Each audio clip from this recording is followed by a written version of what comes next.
ఈ మంజూరు చేసిన కాలేజీలో ఎంతవరకు పనులు చేపట్టారు అనేది గత ప్రభుత్వం ఆ వైసీపీ నాయకులు ఒకసారి వాళ్ళు ఆ రికార్డు ఒకసారి పరిశీలిస్తే వాళ్ళకే అర్థం అవుతుంది. ఎందుకంటే కేవలం పులివెందులకు తప్ప మిగతా ఎక్కడా కూడా వారు ఖర్చు పెట్టలేదు. ఒక చోట 7% ఖర్చు పెడితే, ఒక చోట 4% ఖర్చు పెడితే, ఒక చోట 20% ఖర్చు పెడితే మంజూరైన నిధుల్లో పాలకొల్లికి 500 కోట్లు మంజూరైతే 0 ఖర్చు పెట్టింది. మన పశ్చిమ గోదావరి జిల్లాకు వచ్చి పాలకొల్లికి అసలు ఒక 0 అన్నమాట, ఒక రూపాయి కూడా వాళ్ళు ఖర్చు పెట్టడం జరగలేదు వాళ్ళ టెన్యూర్లో.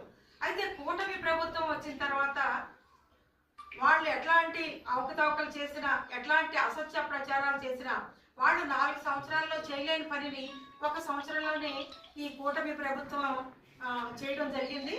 ఇక రాష్ట్ర ఆరోగ్య శాఖ మంత్రిగా కూడా ఒక డైనమిక్ నాయకుడు సత్యకుమార్ యాదవ్ గారు ఇంతవరకు ఏ వైద్య ఆరోగ్య శాఖ మంత్రి కూడా చేయని విధంగా వారు కృషి చేయడం జరుగుతుంది. వారు అదంతా కూడా అసెంబ్లీలో కూడా వారు నివేదికలు ఇవ్వడం జరిగింది. అసెంబ్లీలో ఇచ్చారు, కౌన్సిల్లో ఇచ్చారు. అయినా కానీ వీళ్ళకి కూడా బహుశా తెలిసే ఉండొచ్చు, కానీ ప్రజల్ని తప్పుదోవ పట్టించాలి, ప్రైవేట్ పరం చేశారు అని వీళ్ళని తప్పుదోవ పట్టించడం కోసం అని చెప్పి వీళ్ళు ఇట్లాంటి ప్రచారం చేస్తున్నారని చెప్పి నేను భావిస్తాను. కాబట్టి వైసీపీ నాయకులు అందరూ కూడా దయచేసి ఈ స్టాటిస్టిక్స్ ఒకసారి చూసుకోండి.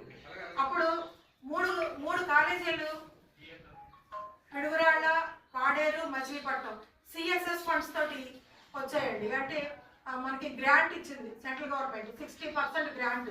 అవి మనం తిరిగి కట్టవసరం లేదు, 40% స్టేట్ గవర్నమెంట్. ఇవి కాక మిగతా కాలేజీలు అన్నిటికీ కూడా కేంద్ర ప్రభుత్వం ఇచ్చింది, రాష్ట్ర ప్రభుత్వం కూడా ఇచ్చింది. అయితే వీటిని అసలు వాళ్ళ మిగతా కాలేజీలకి ఎక్కడా కూడా ఖర్చు పెట్టకుండా మార్కాపురం కాలేజ్ ఉందండి. మార్కాపురం మెడికల్ కాలేజీకి 475 కోట్లు కేటాయించారు. అడ్మినిస్ట్రేటివ్ శాంక్షన్ ఇచ్చారు మార్కాపురం మెడికల్ కాలేజీకి. అయితే 13,35,000 చదరపు అడుగులు విస్తీర్ణంలో కట్టాలి. కానీ వాళ్ళు 3,3.61 చదరపు అడుగులు, అంటే 27% దాంట్లోనే వీళ్ళు పని ప్రారంభించారు. 46 కోట్లు ఖర్చు పెట్టారండి. కూటమి ప్రభుత్వం వాళ్ళు 4 సంవత్సరాల్లో 46 కోట్లు ఖర్చు పెడితే కూటమి ప్రభుత్వం వచ్చిన తర్వాత 25,5 కోట్లు ఖర్చు పెట్టిందండి. అంటే ఒక సంవత్సరంలోనే మదనపల్లికి 475 కోట్లు అడ్మినిస్ట్రేటివ్ శాంక్షన్ వచ్చింది. దానికి 90 ఎకరాలు సేకరించారు. 14 లక్షల చదరపు అడుగులు దాంట్లో నిర్మాణం చేయాల్సి వస్తే వాళ్ళు 2 లక్షల చదరపు అడుగులని వాళ్ళు నిర్మాణం మొదలు పెట్టారు. అయితే 28 కోట్లు వీళ్ళు ఖర్చు పెట్టారు. ఇట్లా పులివెందులండి 500 కోట్లు. ఇది ముఖ్యంగా వైసీపీ నాయకులు అందరూ కూడా గమనించాల్సింది ఏంటంటే, అది మరి అప్పుడు జగన్మోహన్ రెడ్డి గారు పులివెందులకు ముఖ్యమంత్రి అనుకున్నారా, లేకపోతే ఆంధ్రప్రదేశ్కి ముఖ్యమంత్రి అనుకున్నారో తెలియదు, కానీ పులివెందులకి 500 కోట్లు ఆ మెడికల్ కాలేజీకి మంజూరైతే 50 ఎకరాలు కేటాయించారు. 14 లక్షల చదరపు అడుగుల్లో నిర్మాణం జరగాల్సి ఉండగా వాళ్ళు 13,75,000 చదరపు అడుగుల్లో నిర్మాణం చేశారు. దానికి 396 కోట్లు ఖర్చు పెట్టారండి.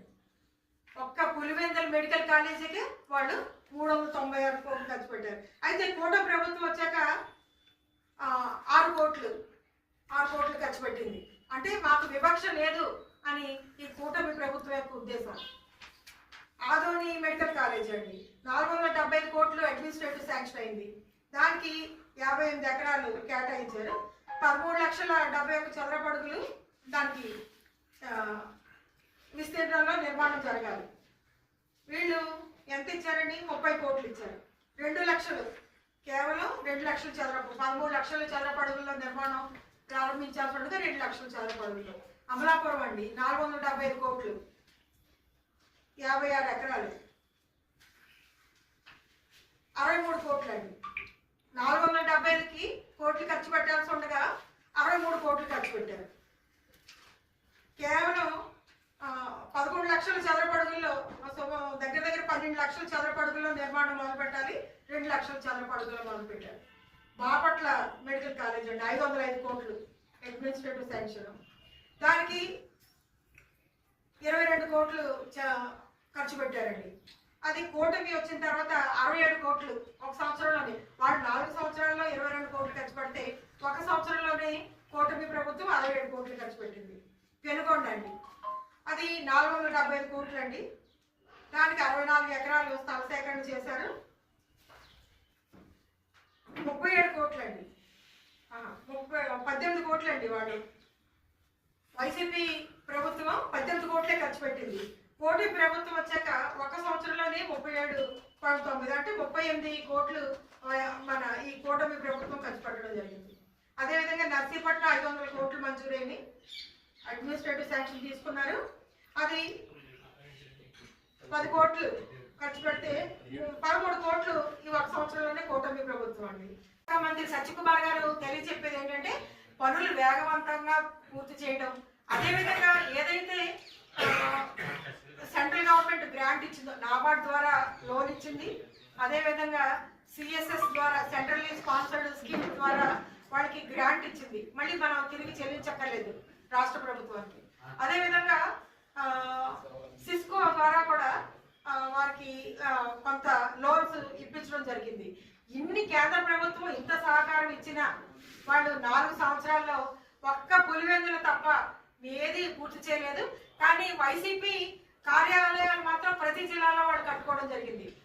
ఈ వైద్య కళాశాలలు ఏదైతే మనం అభివృద్ధి కోసం అనుకున్నామో, విద్యార్థులకి చక్కని చదువు కోసం అనుకున్నామో, పేదలకి మంచి వైద్యం కోసం అని ఏదైతే మనం అనుకుంటున్నామో దానికి వాళ్ళు కేటాయించకుండా వాళ్ళ పార్టీ కార్యాలయాలు మాత్రం అన్ని జిల్లాల్లో నిర్మించుకున్నారు.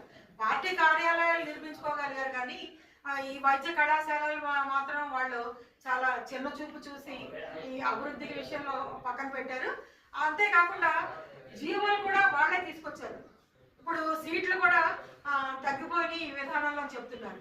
కానీ ఆ 133 జీవో ఏదైతే ఉందో ఆ జీవో కూడా అప్పటి వైసీపీ ప్రభుత్వం తీసుకొచ్చిందని చెప్పి మీరందరూ కూడా ఒకసారి ఆ జీవోను కూడా మీరు పరిశీలించాలని చెప్పి నేను మీ అందరినీ విజ్ఞప్తి చేస్తూ, కాబట్టి కూటమి ప్రభుత్వం అభివృద్ధి కోసమే ఉంది.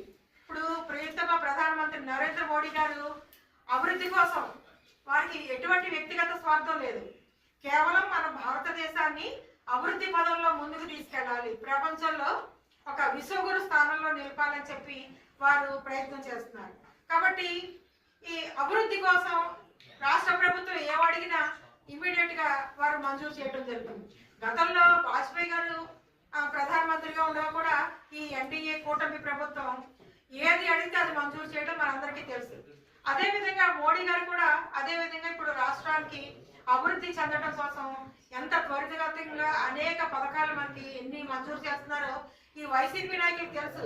ఇక మళ్ళీ ప్రజలు మమ్మల్ని చూసే పరిస్థితి లేదు అనే ఒక భయాందోళనతో మాత్రమే ఈ వైసీపీ నాయకులు లేని విషయాన్ని ఉన్నట్టు ప్రైవేట్ పరం చేశారు. ప్రైవేట్ పరం ఆ లీజు తీసుకున్నది కూడా అప్పటి వైసీపీ నాయకులే. 33 సంవత్సరాలకి లీజుకు తీసుకున్నారు. ఆ వైసీపీ ప్రభుత్వమే జగన్మోహన్ రెడ్డి గారి నాయకత్వంలో లీజుకు తీసుకున్నారు. కానీ నిర్వహణ మాత్రం పూర్తిగా ప్రభుత్వం అధీనంలోనే ఉంటుంది. నిర్వహణ మొత్తం కూడా ప్రభుత్వం అధీనంలోనే. ఏదైతే ఎన్టీఆర్ హెల్త్ యూనివర్సిటీ ఉందో, నేషనల్ మెడికల్ కౌన్సిల్ ఏదైతే ఉందో ఈ ఆధ్వర్యంలోనే ఈ మెడికల్ కళాశాలలన్నీ కూడా పనిచేస్తాయి. ఈ మిగతా పూర్తి చేయవలసినవి కూడా ఈ కూటమి ప్రభుత్వం త్వరితగతిన పూర్తి చేసి విద్యార్థులకి మెరుగైన వైద్య విద్యను అందుబాటులోకి తీసుకొస్తుంది. అదేవిధంగా పేదలకు కూడా మెరుగైన వైద్య సేవలు అందుబాటులోకి తీసుకొస్తుందని చెప్పి నేను తెలియజేస్తూ, వారు చేసిన తప్పులు ఈ ప్రభుత్వం చేసిందని చెప్పడం మానుకొని ఇక్కడైనా అభివృద్ధికి సహకరించాలని చెప్పి వైసీపీ నాయకులకి తెలియజేయడం జరిగింది.